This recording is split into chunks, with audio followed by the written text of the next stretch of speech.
Joined by Arowa Ibrahim. She's a journalist with a focus in covering social and political change in both Turkey and Egypt. She joins me now from Manchester in the United Kingdom. Great to have you on the program.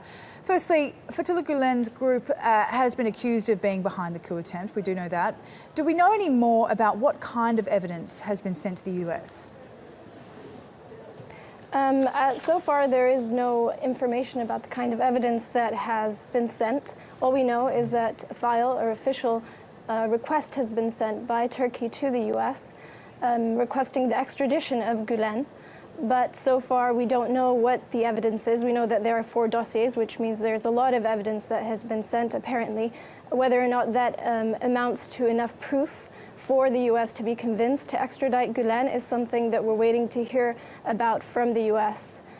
So far this morning, the State Department has said that they are not ready to discuss the details of what they've received because they are still going through it and analyzing it.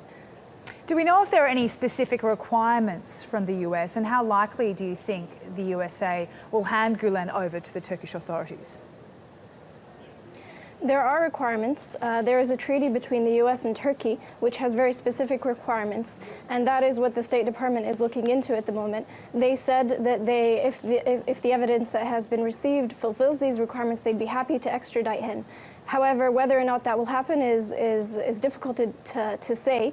It's quite unlikely that this process will happen quickly, if it happens at all.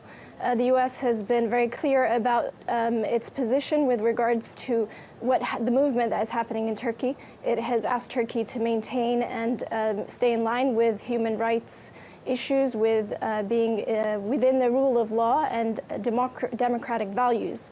But for Turkey, the Gülen movement and Fethullah Gülen himself, the leader of this movement, is a very sensitive issue.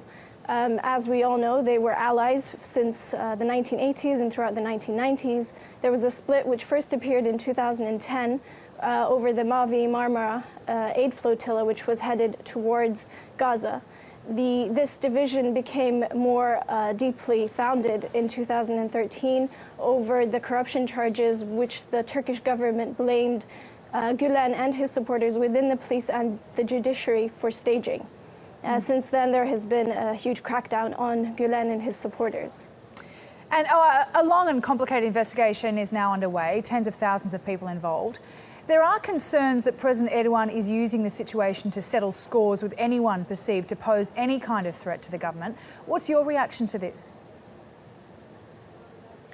What we've seen over the past few days is definitely there have been thousands, up to 50,000 people who have been arrested or suspended from their positions. Among the highest number of these is within the educational ministry, which has a huge number of Gülen supporters or people linked to the Gülenists. Erdogan has the option to use this opportunity to further tighten his control and to crack down on his opponents, but it is also an opportunity that he can capitalize on. It is a moment it's a very unique moment for Turkey because over the past couple of years there has been a huge polarization within Turkish society. At this moment, on the night of Friday and into the early hours of Saturday, we saw that the different factions within Turkish society, the different supporters of the various political parties came together, they united, and this is a very important point in Turkish modern history because the political parties have stood together, they have found a common denominator, and Erdogan can definitely capitalize on this if he wants to move forward with the future of the country.